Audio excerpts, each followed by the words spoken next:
This is probably one of the most informal things I'm going to post online because I woke up within the hour and I'm not entirely lying down in bed, but I'm lying down in bed. Anyway, I just want to go on a bit of a rant, a bit of a political rant, and a bit of commentary about the Trump administration and how it relates to Wicked for Good and how it relates to dehumanization and horrible, disgusting things going on. So here we go. And yeah, no script or anything, just off the top of my head. And I don't know how long it's gonna be. My parents were already subjected to a bit of this, so I'm gonna repeat some of the stuff I said to them. Cause oh my gosh. And I'm more woke or left leaning or whatever than my parents are. I wouldn't really define myself as super left leaning nor right leaning. I'm just kind of around. I visit various political views and I pick up some of them. But it's less about politics for me and more about morality and how morality and basic human decency and fair treatment of life should be present in politics. Please. Okay. So, I don't remember all the titles or lyrics of the Wicked for Good songs, but I remember enough to get by. And Wicked for Good, and obviously, spoiler alert, please, spoiler alert. And yeah, watch the movie if you haven't already, if you can, because it's amazing. And then, even if you have watched it, if you can, watch it again at some point. If you can, please, it's so good. Okay, now back on track. There's the song, There's No Place Like Home. And oh my gosh, if that doesn't relate to the dehumanization of immigrants and just people of color in America, and like any person of color, pretty much, like, and even like people who are like half white or quarter white, and then the rest of their racial or ethnic makeup is persons of color, or like probably even like a fifth, maybe even less than that, just like a fifth person of color. Like, just basically, if you have any discernible like visible or presence of non-white racial makeup, non-white ethnic makeup, if that like impacts how you live your life in some way, then Donald Trump and his administration is kind of out to get you, unless you agree with him, unless you agree that, oh, maybe dehumanization is a good thing, maybe total idiocy is a good thing. No, never. My voice is cracking. I thought I grew out of that. No, Donald Trump and his administration, and what they're doing is bringing the voice cracks out of me. And obviously, that's not the worst they're doing. And I don't even really mind voice cracks that much, but it's just a sign. It's a sign of how horrible everything is. Okay. So, yeah, there's no place like home. The animals are leaving Oz because they aren't welcome there anymore, at least not by anyone with any power. And those who could potentially have power, the human citizens of Oz, The magical citizens of Oz, who don't have roles of authority, they could stand up for the animals if they wanted to. Even if they didn't want to, they could give it a try. But they're not, because they're scared or because they're being brainwashed or whatever. And yeah, the animals have no one who's sticking up for them except for Elphaba and vaguely Glinda, vaguely Fiero. Not really. Not until much later in the film, when they finally realize, oh, this has gone way too far. We gotta do something. How about we stick up for our friend who is getting chased and death threats and manipulated and villainized and hunted down all the time? How about we finally stick up for our friend and what she stands for, the obvious good, the good, trademark good that she stands for, of treating the animals with, no, I don't know if I should say basic human decency, but basic animal decency. Like, obviously, animals and humans are different, and also, obviously, in the world of Wicked, it's not the same, because the animals speak and they're more intelligent. They have stronger personalities, at least stronger, that are perceptible. Did I say that? Perceptible to humans. But still, even though the humans and animals are different in both the real world and in the Wicked world, they have a lot in common, and they should be treated with respect, unless they specifically are evil. But they shouldn't be treated any worse because they're an animal. They should be treated differently because animals and humans are different. Like, the animals should, like, if an animal gets sent to prison, then the animal, should maybe have some hay, while a human would have salad or something. But, like, it's equity. Oh my gosh, it's equity. And yeah, the DEI, the diversity, equity, and inclusion. I know those are like trigger words or whatever for the radical right or to conservatives who get really chronically online.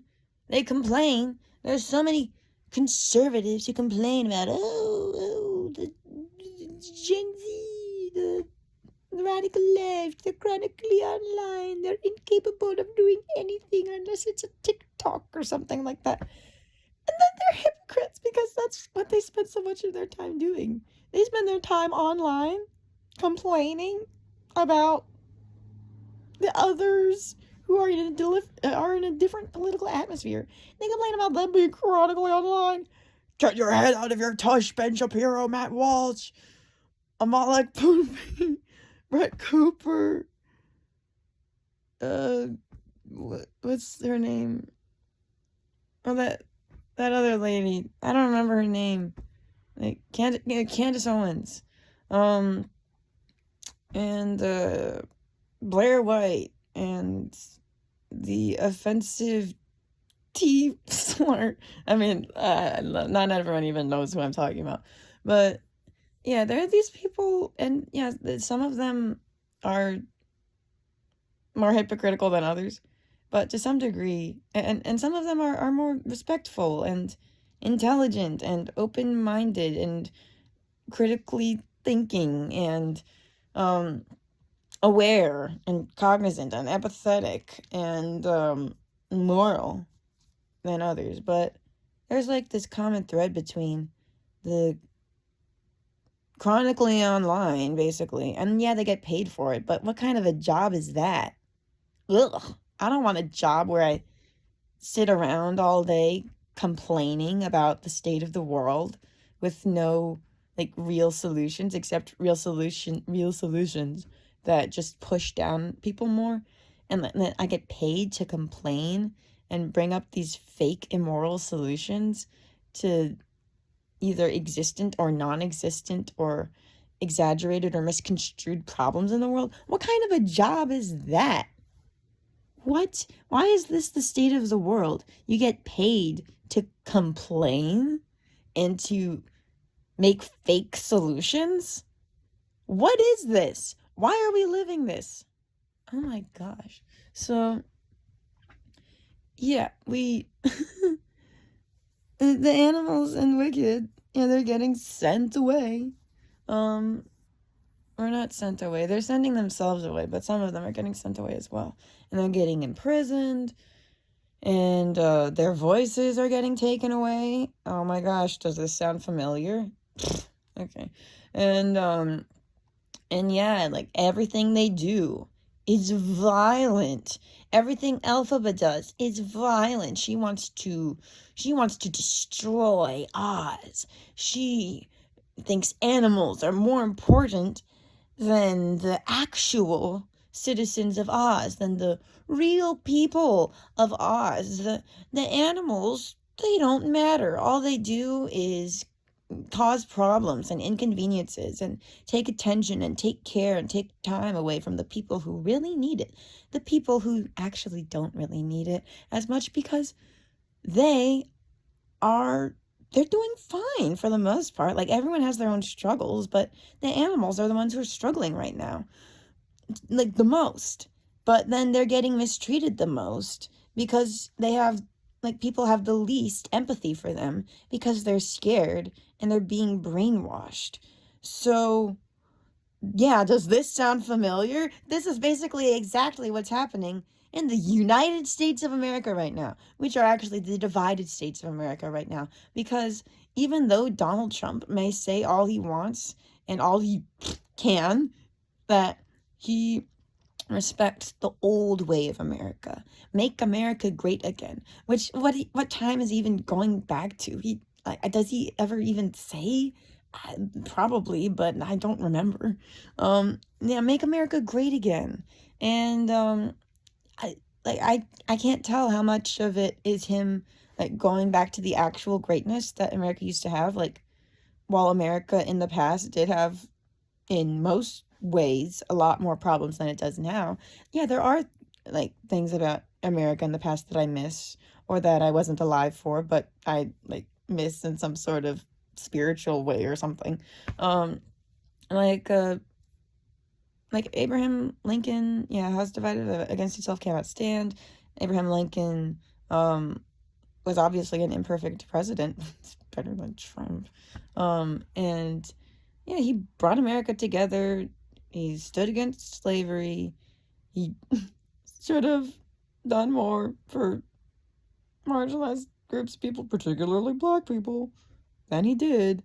But, like, given the state of the world at the time, he did get a lot done. Stuff that should have been done a long time ago. Stuff that shouldn't have even needed to be done, because no human should be viewed as an object of service. Duh. But no. Humans are oftentimes stupid. That's sadly a part of humanity. Shucks. Disgusting. And yeah, it's just ridiculous that Donald Trump is so vain, so hypocritical, so much of a baby, like this idiotic grown-up man-child baby.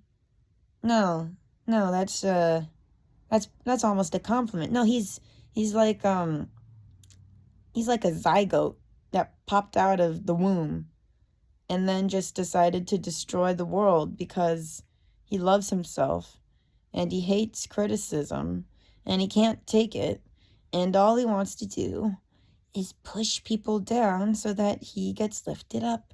And yeah, he's this silly little zygote. That's what Donald Trump is acting like every single day of his life, pretty much. So, Donald Trump, newsflash, breaking news, Donald Trump is idiotic.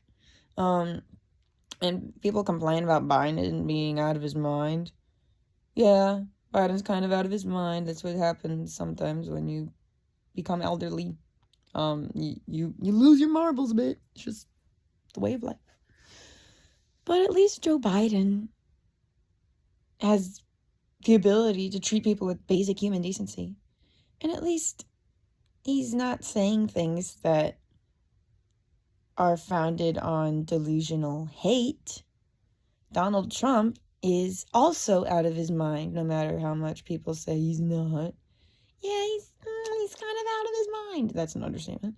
And he makes opinions, and he spreads opinions, and he spreads administration founded upon delusional hate.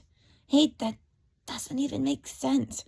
Because, yeah, people are allowed to hate each other, but they shouldn't be allowed to hate on each other and express it in a way that people get dehumanized.